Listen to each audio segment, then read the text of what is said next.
It's amazing how married couples stick together for better or for worse, especially during these trying times like these.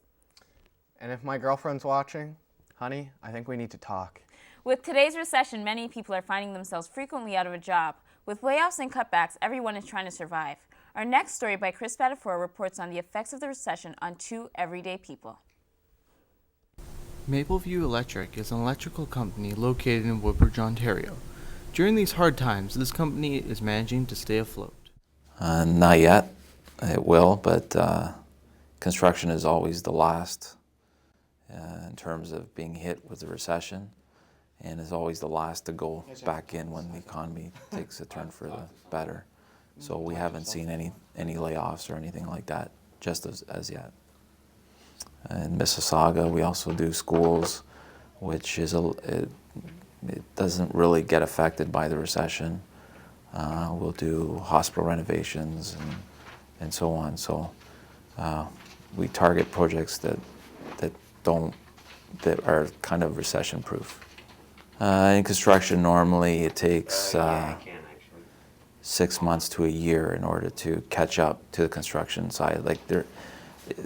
We're still busy in construction, and we're not the only ones that are busy. The contractors who are being affected are the small contractors that do home renovations and so on, and that industry is large, and once that gets hit, then you got a lot of people that are out of work.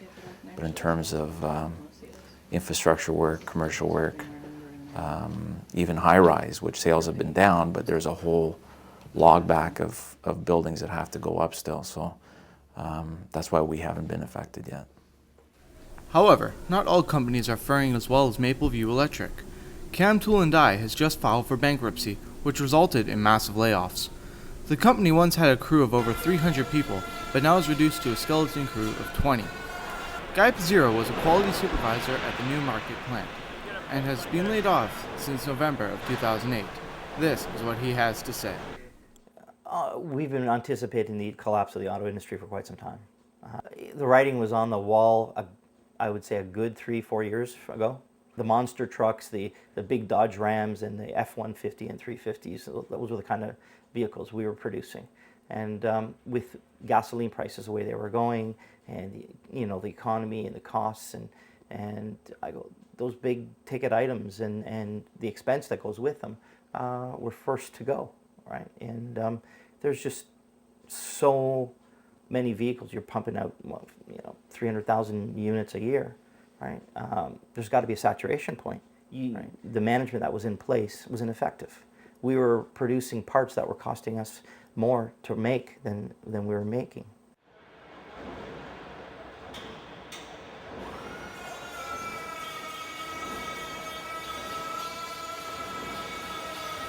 The scrap costs were through the roof. They tried to implement monitoring scrap. It was a joke. Something breaks down, you make a few hundred parts that are no good.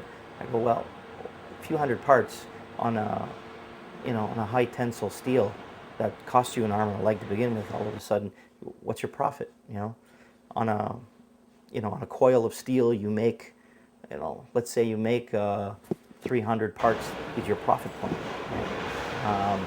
If you're throwing away 100 parts, I'm like, where's your profit? And all of a sudden, you made no money on that coil, right? And if that happens to another coil, right? And all of a sudden, you just keep compounding your losses.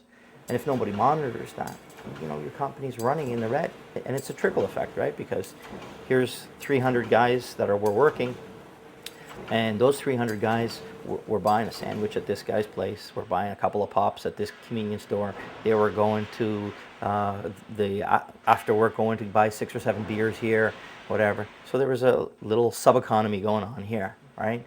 And these guys that own stores, right, they had their sub-economy because they would buy stuff at Home Depot for their store. They would order stuff from national grocers to fill their convenience store, and so on and so on. And they go, and that once the root of the tree is dead, the branches die off, right? And it's a trickle effect. So, will the auto market rebound, or will it continue to spiral downwards? I think they will rebound, yes, if they restructure, if they keep everything status quo the way they've been operating. I don't think, some will, some won't. We need cars still, so some will survive and some won't.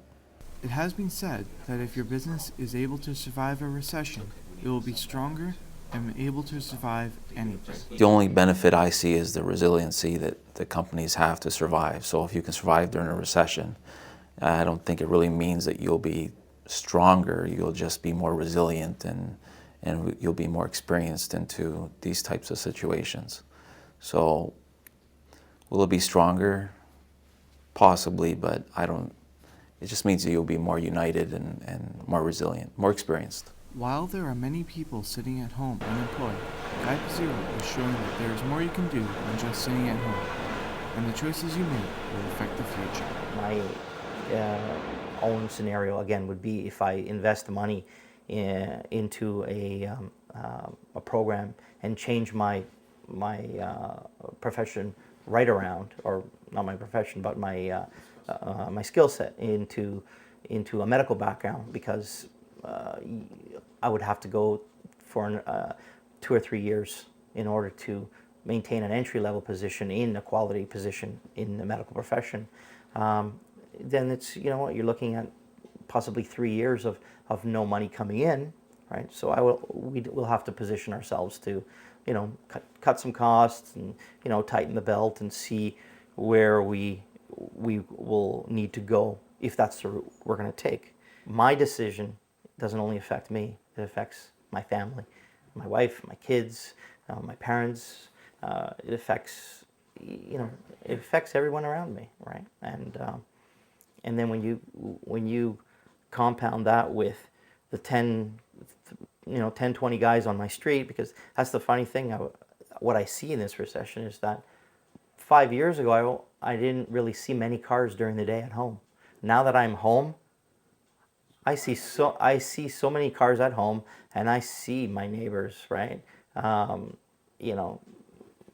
Walking around, or walking the dog, or going to the mailbox, or shoveling the snow, or now with the nice weather coming out, you really will see the impact of the recession when you start seeing people at home during the day.